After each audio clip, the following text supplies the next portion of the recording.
구약성경 신명기 2장 1절 말씀부터 15절까지 말씀, 제가 한 절, 여러분이 한 절 그렇게 교독하도록 하겠습니다. 신명기 2장 1절부터 15절 제가 먼저 읽습니다. 우리가 방향을 돌려 여호와께서 내게 명령하신 대로 홍해 길로 광야에 들어가서 여러 날 동안 세일산을 두루 다녔더니 너희가 이 산을 두루 다닌 지 오래니 돌이켜 북으로 나아가라.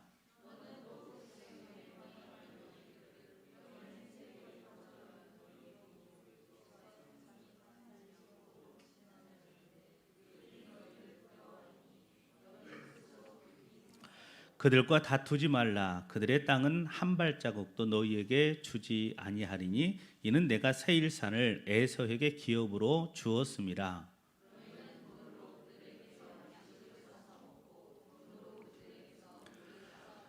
내 하나님 여호와께서 내가 하는 모든 일에 내게 복을 주시고 내가 이 큰 광야에 두루 다님을 알고 내 하나님 여호와께서 이 40년 동안을 너와 함께 하셨으므로 내게 부족함이 없었느니라 하시기로.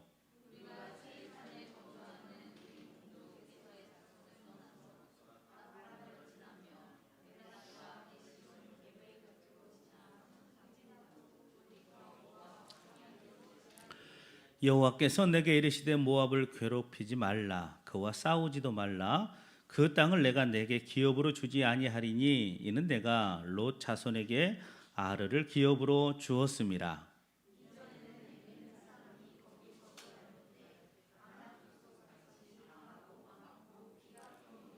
그들을 아낙 족속과 같이 르바임이라 불렀으나 모압 사람은 그들을 에밈이라 불렀으며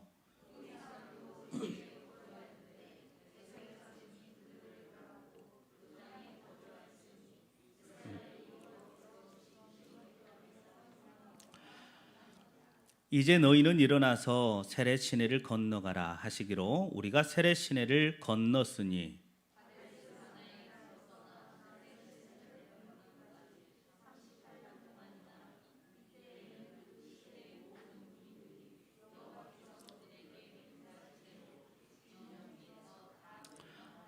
합독합니다. 여호와께서 손으로 그들을 치사 진영 중에서 멸하신 고로 마침내는 다 멸망되었느니라. 아멘.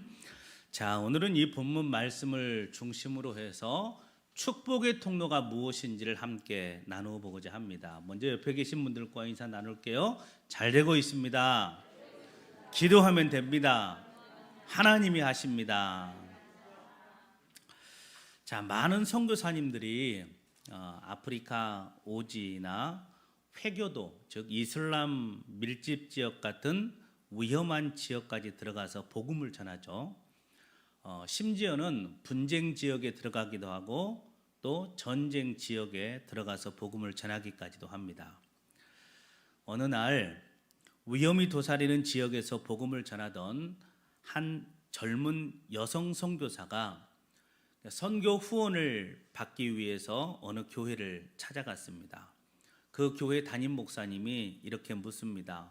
선교사님은 젊은 여성인데 왜 그렇게 위험한 아프리카 오지에 들어가서 선교 사역을 하십니까? 이렇게 물었더니 선교사님이 이렇게 대답을 하는 겁니다. 목사님 맞습니다. 하지만 하나님께서 말씀하신 곳에 가지 않는 것이 더 위험한 일인 것 같아서 하나님의 말씀에 순종한 것뿐입니다. 이렇게 대답을 하더라는 거예요. 하나님께 순종한다라는 것이 무엇인지를 보여주는 여인의 대답이 아닌가 싶습니다. 자, 그런데 우리가 성경을 보면 성경에서 이스라엘을 우리가 보면 참 말도 안 듣는 민족이다. 이것을 우리가 알게 되죠. 말 안 듣는 애들의 특징이 뭡니까?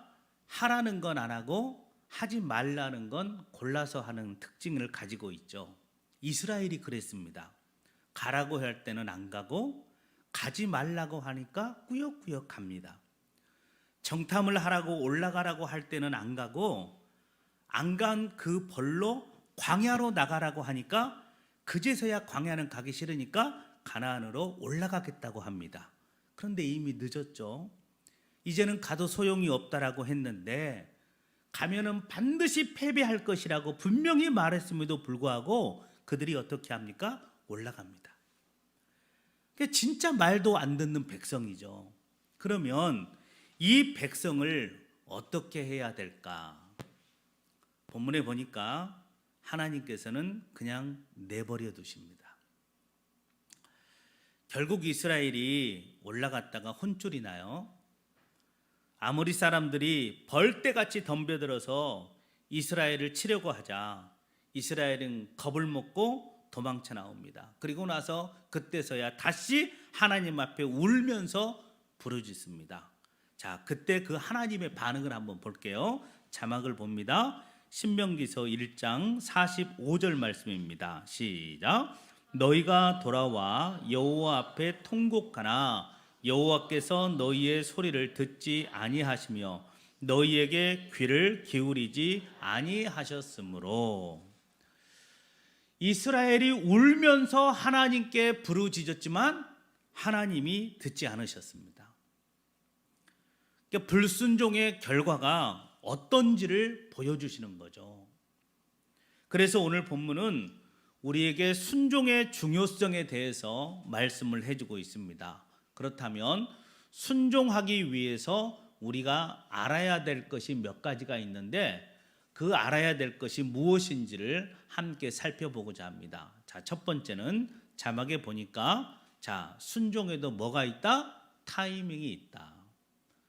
순종에도 타이밍이 있다라는 것을 알아야 한다라는 것입니다. 여러분, 사실 무슨 일이든지 타이밍이라는 게 있어요. 만약 사람을 구조하는 상황이라고 한다면 타이밍이 굉장히 중요하죠. 물에 빠진 사람을 구할 때도 타이밍을 놓쳐버리면 그 사람이 죽고 맙니다. 심정지 환자, 심장이 정지된 사람에게도 4분에서 5분 정도의 아주 짧은 타이밍이 있다라고 하잖아요. 그래서 그 시간을 방치해버리면 뇌사 상태에 빠지거나 죽는다라고 하죠. 자, 그만큼 타이밍이 중요합니다. 2015년 4월 14일 날 KBS 뉴스에서 심정지로 쓰러진 51세의 남성을 초등학교 4학년 여학생이 심폐소생술로 살린 뉴스가 나왔습니다. 사건이 있기 전에 4시간 전에 인근 소방서에서 심폐소생술 교육을 받았던 이 어린아이가 쓰러진 아저씨를 보고 어떡하지? 이런 생각도 없이 그냥 배운 대로 심폐소생술을 했던 것이죠. 이 어린아이 덕분에 쓰러진 지 2분 만에 의식을 되찾은 김 씨는 바로 병원에 이송됐고 다음 날 퇴원을 했습니다. 자, 이처럼 심정지를 당해도 그렇게 쓰러져도 타이밍 안에 구조를 하면 다시 살아나는 것이죠. 자, 그런데 보십시오. 우리가 살아가다 보니까 잘못을 사과할 때도 타이밍이 있다라는 것을 알게 되잖아요. 잘못을 사과하는 것도 타이밍이 있어요. 그 타이밍을 놓쳐버리면 어떻게 돼요? 관계가 깨져버리고 더 멀어져 버리죠. 굉장히 어색해진 사이가 되어버립니다. 자, 반대로 고맙다는 말을 할 때에도 타이밍이 있다라는 것을 우리가 살면서 알게 되죠. 그때 고맙다는 말 한마디 했으면 좋았을 텐데, 그런 타이밍을 알게 되죠. 자, 그러고 보니까 사실 이 세상의 모든 일들은 다 타이밍이 있다라는 것입니다. 제품을 생산하는 것도 타이밍이 있죠. 코로나가 다 끝나가는데 만약에 마스크를 생산을 한다든가 그러면 그 타이밍을 잘못 잡은 것이죠. 유행이 지나면 제 아무리 좋은 제품도 제값을 받지 못하죠. 또 제품을 너무 일찍 출시를 해도 사람들이 그 제품을 이해하지 못하기 때문에 팔리지가 않습니다. 자, 이처럼 타이밍이라는 것은 굉장히 중요합니다. 여러분들이 무슨 일을 할 때도 마찬가지예요. 너무 앞서가도 안 되고 너무 늦어도 안 되고 타이밍이 중요합니다. 어떤 일들을 계획하는 것도 굉장히 중요해요. 하나님, 그 타이밍을 잡게 해 주십시오. 우리가 이렇게 기도하는 것이 반드시 필요하다라는 것입니다. 자, 그런데 우리가 살면서 굉장히 중요한 것 중에 하나가 뭐냐면 순종에도 타이밍이 있다라는 것입니다. 순종은요, 해야 할 때 해야 되는 것입니다. 시간이 지나버리면요, 그 의미가 없어져 버릴 때가 더 많습니다. 순종에도 때가 있는데요, 그때가 언제냐면 기회가 왔을 때, 그때가 순종할 때라는 거예요. 즉, 시킬 때 순종해야 되는 것이고 즉각 하나님의 말씀을 들어야 한다라는 것입니다. 그래야 하나님의 뜻을 알게 되고 그래야 하나님께 쓰임받는 삶을 살 수가 있는 것입니다. 우리가 성경을 보면 순종하는 사람 하면 누가 떠올라요? 아브라함이 떠오를 겁니다. 이 아브라함이요, 어느 날 이삭을 번제로 바치라는 하나님의 말씀을 듣습니다. 그 말씀을 듣고 나서 이삭이, 아니, 이삭은 하나님께서 주신 약속의 자녀인데 이 약속의 자녀를 하나님 바로 바치라는 겁니까? 이거 너무하는 거 아닙니까? 이렇게 따지지 않았죠. 여러분 보십시오. 흔히 믿음이 있다는 사람들을 보면은요, 주님의 일을 놓고 기도해 보겠다라고 기도를 합니다. 기도해 보겠다고 해요. 어떤 일을 시키면 기도 좀 해보겠습니다 이렇게 말을 하죠. 그런데 아브라함 보십시오. 이 문제를 놓고 기도해 보겠다고 하지 않았습니다. 어떻게 했어요? 하나님의 말씀이 떨어지자 즉각 순종을 했죠. 그러니까 어떻게 이것이 가능했을까? 하나님께서 이삭과 관련된 후사의 문제를 완벽하게 이행하실 것이라는 확실한 믿음이 있었기 때문에 그가 즉각 순종할 수가 있었다라는 것입니다. 더 분명하게 아브라함의 신앙은요, 부활 신앙을 가졌기 때문에 그가 순종할 수가 있었던 것입니다. 여러분, 그런데 성경에 보니까 더 완전하신 순종이 있죠. 바로 누구의 순종입니까? 예수 그리스도의 순종입니다. 빌립보서 2장 6절에서 7절 말씀에 보면 예수님의 순종이 기록이 되어 있죠. 자, 자막을 보고 그 순종의 내용을 함께 읽습니다. 시작. 그는 근본 하나님의 본체시나 하나님과 동등됨을 취할 것으로 여기지 아니하시고 오히려 자기를 비워 종의 형체를 가지사 사람들과 같이 되셨고 사람의 모양으로 나타나사 자기를 낮추시고 죽기까지 복종하셨으니 곧 십자가에 죽으심이라. 자, 예수님의 완전한 순종이죠. 하나님이신 예수님께서 인간으로 오시는 것 자체도 순종하기 어려운 일인데 인간에게 고난을 당하시고 죽기까지 하셨습니다. 이 순종으로 말미암아 우리가 하나님의 자녀가 되는 은혜를 잊게 된 것입니다. 그러니 우리도 순종하는 신앙을 가져야 하는 것은요, 당연한 것이죠. 그러니까 여러분 살면서 순종의 타이밍이 있다면 그 타이밍을 붙잡는 복 있는 사람들이 될 수 있기를 바랍니다. 하나님의 말씀에는 즉각 순종하는 것이 기도해 보고요, 이것보다도 아브라함처럼 하나님의 말씀이기 때문에 즉각 순종하는 그런 복 있는 저와 여러분들의 삶이 되어지기를 주님의 이름으로 축원합니다. 자, 두 번째 교훈을 한번 볼게요. 자막을 한번 보겠습니다. 자, 함께 읽습니다. 시작. 순종이 제일 쉽다는 걸 알아야 합니다. 자, 오늘 본문의 내용이 보니까 결국 이스라엘은 방향을 돌려서 하나님께서 명령하신 홍해길을 둘러 광야길로 나서게 되죠. 그들은 광야에 들어가서 세일산을 며칠 동안 빙빙 돕니다. 하나님이 모세에게 말하는 거예요. 이제는 그만 돌고 북쪽으로 올라가라 이렇게 말을 해요. 그런데 북쪽에 보니까 누가 살고 있냐면 에서의 후에 에돔 사람들이 사는 땅입니다. 굉장히 싸움 잘하는 땅이에요. 사람들이에요. 예서라는 이름만 들어도 이건 만만치가 않아요. 그런데 그곳으로 올라가래요. 그런데 이렇게 말씀하시는 거예요. 에돔 족속이 지금 너희들을 두려워하고 있다 이렇게 말하는 거예요. 의외죠. 이스라엘 사람들이 에돔을 두려워해야 하고 있는데 오히려 하나님께서는 싸움을 잘하는 에돔 사람들이 지금 너희들을 두려워하고 있다 이렇게 말하고 있는 겁니다. 그 이유가 뭐냐면 지금 에돔 사람들이요 들었어요. 뭘 들었냐면 이스라엘 백성들이 지금 어떻게 애굽에서 나왔고 하나님께서 기적을 막 베푸심으로 나왔죠. 어떻게 여기까지 오게 됐는지 소상하게 들었어요. 홍해를 막 갈라버렸죠. 엄청난 기적의 사건들을 하나님께서 지금 이스라엘과 함께하고 있다는 것을 에돔 사람들이 들었기 때문에 지금 그들이 그 땅을 지나간다고 하니까 이들이 오히려 두려워하고 있는 거예요. 여러분 참 신기한 거죠. 보십시오. 하나님의 역사를 매일매일 경험하는 사람들보다요, 하나님의 역사를 소문으로 들은 사람이 하나님을 더 두려워합니다. 어쩌면 예수님을 수년 동안 믿었던 우리들보다 예수님을 믿지 않는 사람들이 하나님을 더 두려워해요. 그래서 그들이 하는 말이 뭐예요? 교회 다니면 너 그렇게 나쁜 짓 하면 안 되잖아. 그걸 아는 거죠. 뭐예요? 하나님을 두려워할 줄 아는 거죠. 비록 교회는 다니지 않지만.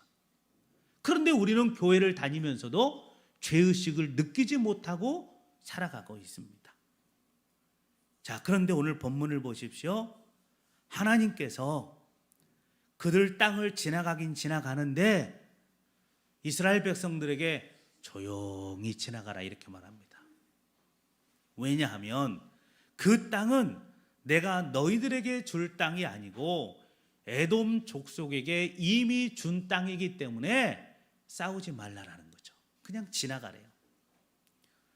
또 에돔을 지나서 모압을 지나가는데 그 모압을 지나갈 때도 마찬가지입니다. 모압 역시도 너희들에게 줄 땅이 아니고 모압에게 이미 준 땅이기 때문에 조용히 지나가라는 거예요. 그냥 지나가라는 거예요. 그 땅을. 다시 말하면 모압과 다툴 거리를 만들지 말라라는 겁니다. 그러면서 뭐라고 말하냐면 그 길을 지나갈 때 오히려 그들에게 양식도 사 먹고 물도 사서 마셔라 이렇게 말을 하는 겁니다. 여러분 사실 에돔이나 모압의 입장에서는요, 이스라엘 사람들이 그냥 지나가긴다고 해도 이들에게는 부담스러운 일이죠.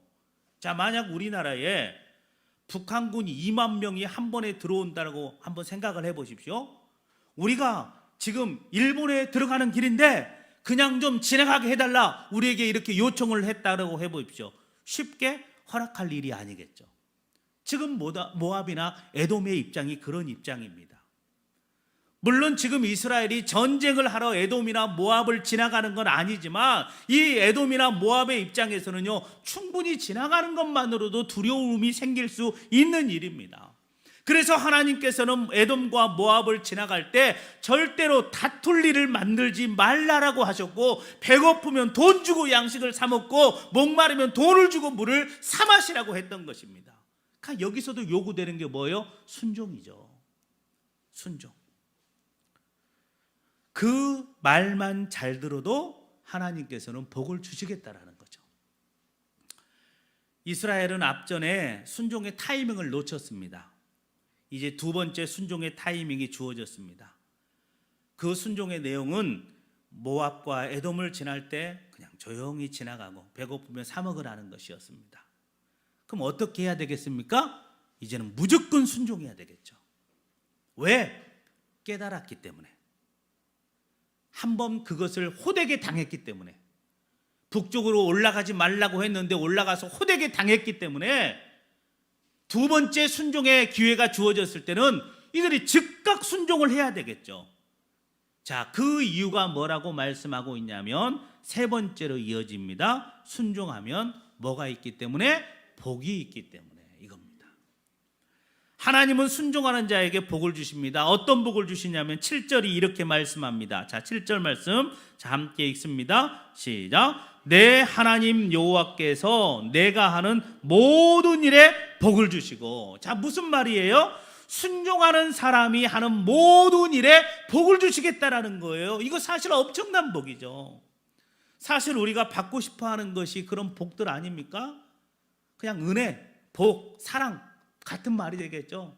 우리 하나님의 사랑을 갈급해하고 하나님의 은혜를 갈급해해요. 이게 하나님의 복이잖아요. 저는 하나님께서 오늘 본문에 기록된 대로 여러분들이 하는 일마다 복 주시기를 바랍니다. 저는 우리 하나님께서요, 우리 열매 교회 위에 날마다 부흥의 복을 주시기를 바랍니다. 그러면 이런 복을 받으려면 한 가지만 잘하면 된다라는 거예요. 그 뭐예요? 내 말에 순종하면 이겁니다. 누구의 말에? 하나님의 말에 순종하면 이거예요. 하나님의 말씀에 순종하는 겁니다. 순종하기만 하면 하는 일마다 잘 되는 복을 주겠다. 오늘 본문이 이렇게 우리에게 약속을 하고 있습니다. 그런데 보십시오. 그 순종의 내용이 뭡니까? 집을 팔아 바치라는 것도 아니었죠? 목숨을 내놓으라는 것도 아니었죠? 어떤 순종이었습니까? 일상적인 생활의 순종이었어요. 원칙만 지키라는 거예요. 내가 조용히 지나가라고 하면 그냥 조용히 지나가기만 하면 된다라는 거예요. 원칙만 지키라는 거예요. 배고프면 네 돈 주고 사 먹으라는 거 원칙만 지키라는 거예요. 그 순종을 지금 말씀하고 있는 거예요. 여러분, 하나님께서 우리에게 원하시는 순종이 바로 이런 겁니다. 어떤 거창한 순종이 아니에요. 일상의 순종을 원하십니다. 그러면 하나님께서 내가 하는 모든 일에 복을 주신다 약속하신 거예요. 자, 결국에 이스라엘은 그 복을 받았습니다. 그런데 그것을 언제 깨달았습니까? 언제 알았습니까? 광야 40년이 지난 후에 알았습니다. 광야 40년이 지난 후에 뒤돌아보니까 하나님이 자신들을 어떻게 인도하셨는지 깨닫게 된 겁니다. 그래서 그 말씀에 순종하게 되어지는 것이죠. 자, 우리는 하나님께 매를 한 번 맞고 두 번 맞고 세 번 맞고 이스라엘 백성들의 교훈을 통해서 우리에게 주는 게 뭐예요? 너희들도 40년 동안 고생해보고 복을 받아라, 이것이 아니죠. 성경을 기록한 목적은 너희들은 이스라엘 백성들처럼 이렇게 불순종의 삶을 살면 이렇게 되기 때문에 너희들은 그렇게 하면 안 된다라는 것을, 즉각 순종해야 된다라는 것을 우리에게 역사를 통해서 교훈하고 있는 것입니다.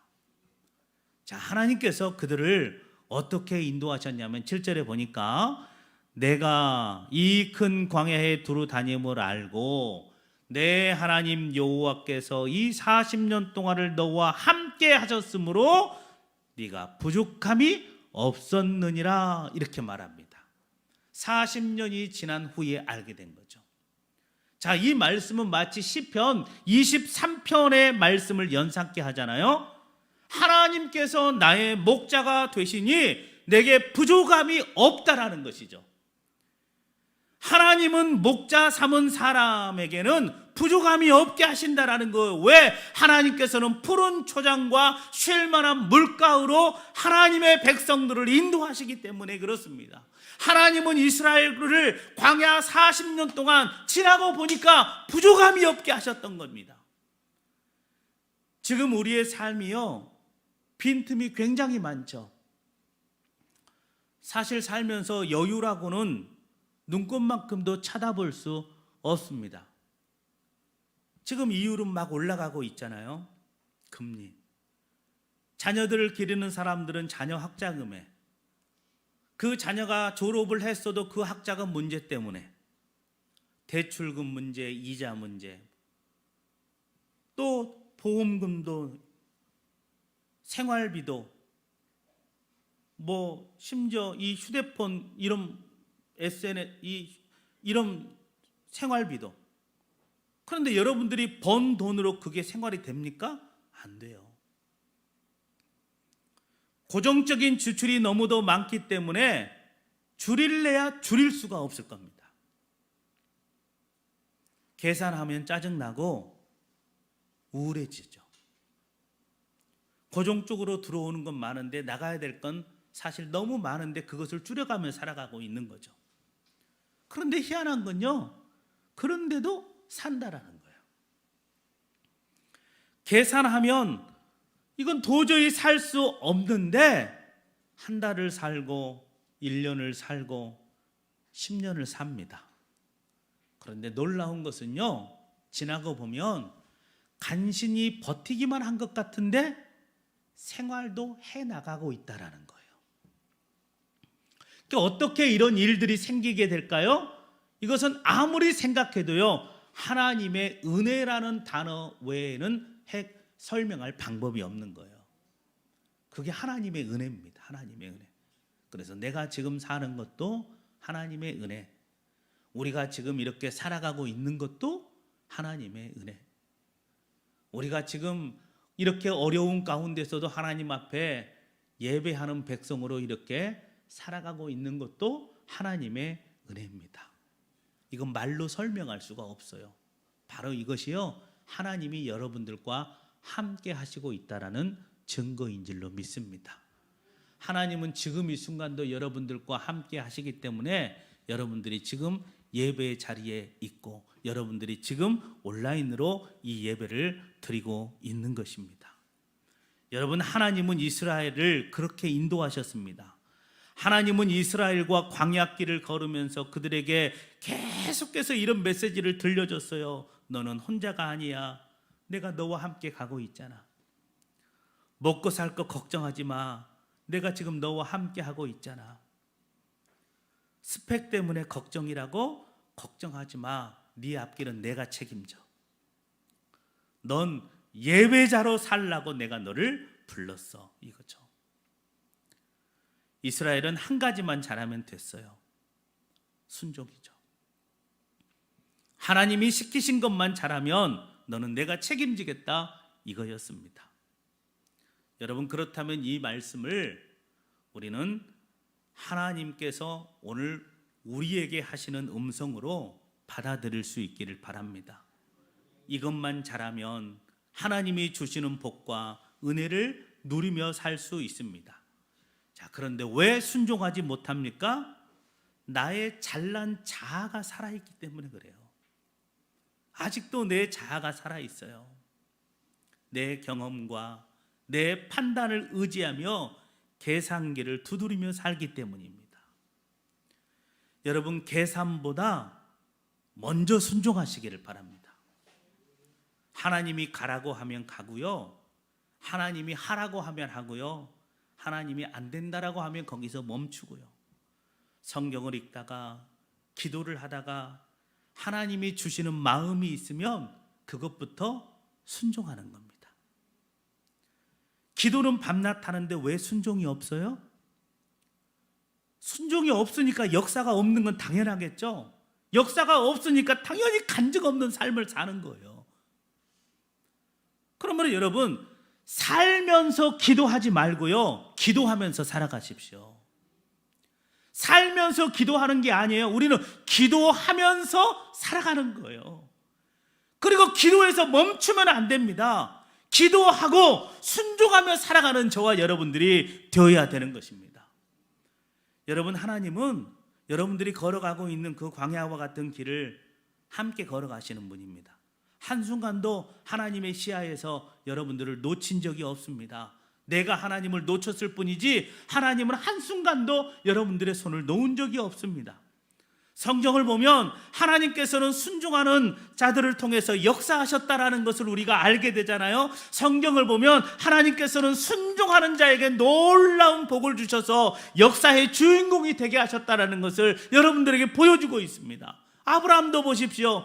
이삭을 드리는 순종을 통해서 복의 근원이라는 복을 받았고요, 문둥병에 걸렸던 나아만 장군도 7번 씻으라는 명령에 순종을 통해서 깨끗하게 치료함을 받았고요, 가나 혼인잔치에서도 물이 포도주로 변한 기적 역시도 순종을 통해서 이루어졌습니다. 여러분들이 구원받은 것도 예수님께서 죽기까지 순종하신 십자가를 통해서 이루어진 것입니다. 지금도 하나님의 은혜를 입고 하나님의 역사를 체험하고 하나님의 일을 이루는 길은요, 다른 길을 통해서 이루어지는 게 아닙니다. 순종하는 것을 통해서 이루어집니다. 그래서 순종이 축복의 통로다. 설교 제목이 축복의 통로였죠. 그 축복의 통로가 뭐라고요? 순종이다, 이겁니다. 그 순종하면은요, 앞서 말씀드렸던 선교사 이야기처럼 그 험한 위험이 도사리고 있는 지역에 들어가도 순종했다면 실패가 없는 것이죠. 순종했다면 후회도 없는 것이에요. 그 순종의 길을 걷는 저와 여러분들의 하루하루의 삶이 되어지기를 바랍니다. 자, 말씀의 결론을 맺습니다. 여러분 적군보다도 더 위험한 사람이 양다리 걸치는 사람이라고 하잖아요. 적도 아니고 아군도 아닌 양다리는 결정적인 순간에 나서지 않거나 배신을 하게 됐다라고 해요. 그렇기 때문에 선택하지 않는 것은요, 중간이 아니에요. 중간이 아니라 또 다른 선택을 한 거예요. 그 사람은 순종, 불순종, 그 중간에 있는 사람은요, 그것도 선택이라는 거예요. 하나님께서 순종할 것인지 하나님께 내가 순종할 것인지 불순종할 것인지, 아니면 불순종은 아니더라도 그냥 있을 것인지, 이 그냥 있는 것 또한 선택이기 때문에 내가 선택한 것에 대한 대가는 반드시 받게 된다는 것입니다. 그런데 하나님은요, 중간은 없죠. 순종 아니면 불순종입니다. 그러므로 여러분들은요, 살기 위해서라도 순종을 선택하시기를 바랍니다. 말씀 공부를 통해서 여러분들과 나눴던 말씀이 뭐예요? 신명기서 30장 19절이었죠. 내가 오늘 하늘과 땅을 불러 너희에게 증거를 삼노라. 하늘과 땅 모든 것들을 걸고 증거를 삼는데요, 내가 생명과 사망과 복과 저주를 네 앞에 두었은즉, 그러니까 우리 앞에 하나님께서는 생명도 주었고 사망도 주었고 복도 주었고 저주를 우리 앞에 두었대요. 그러면서 우리에게 정답까지 가르쳐 주신다라고 했잖아요. 너와 내 자손이 살기 위하여 생명을 선택하고. 하나님께서는 우리에게 생명을 선택하래요. 왜? 너와 내 자손이 살기 위해서. 오늘 저와 여러분들이 살기 위해서, 우리 교회가 정말 지금은 작은 교회지만 하나님 앞에 다음 세대까지 이어지게 하는 쓰임받는 교회가 되기 위해서 우리는 생명의 길을 선택하며 그 길을 걸을 수 있기를 바랍니다. 그 길이 비록 힘들지라도, 여러분들이 걷는 그 길이 힘들지라도 믿음으로 그 길을 걸어갈 때에 하나님의 역사는 더 크게 여러분들에게 나타나게 될 줄로 믿습니다. 여러분들은 더 많은 하나님의 역사를 체험하게 될 줄로 믿습니다. 자, 앞에 사진을 하나 보고 마칠게요. 이렇게 한번 계속 넘겨줄래요? 네. 이걸 제가 결론으로 이렇게 잡았습니다. 자, 글씨가 보이는 분은 함께 읽어볼까요? 시작. 선택은 대가가 따르는 책임 있는 결정이다. 왜냐하면 선택하지 않는 건 역시 선택이기 때문이다. 그러니까 여러분들은 순종을 선택해서 오늘 말씀에서 주는 복의 귀한 주인공들이 되는 그런 한 주간의 삶이 되어지고 하루하루의 삶이 되어지기를 주님의 이름으로 축원합니다. 기도드리겠습니다. 하나님 감사합니다. 우리 성도들이 순종의 길을 걸음으로 이스라엘에게 보여주셨던 그 교훈을 삼아 우리도 결국에 순종함으로 복이 있는 자의 삶이 되게 하여 주시옵소서. 우리를 푸른 초장 쉴 만한 물가로 주님이 순종하는 걸음을 내딛는 순간 역사해 주실 줄로 믿습니다. 아버지여, 우리 열매교회 성도들 많은 아픔들과 또 많은 문제들을 가지고 살아가지만 그럼에도 불구하고 하나님이 계시기에 우리는 늘 하나님 안에서 행복을 누리며 살아갑니다. 그렇게 살아가는 우리 성도들에게 하나님의 때에 반드시 하나님께서 주시는 복을 체험하며 살게 하여 주시옵소서. 반드시 문제들이 해결되어지고, 반드시 아픔들이 치유되어지고, 반드시 질병이 치유되어지고, 반드시 우리 안에 있는 산더미 같은 문제들이 하나님의 은혜로 해결되어짐을 우리로 알게 하여 주시옵소서. 예수님의 이름으로 기도드리옵나이다. 아멘.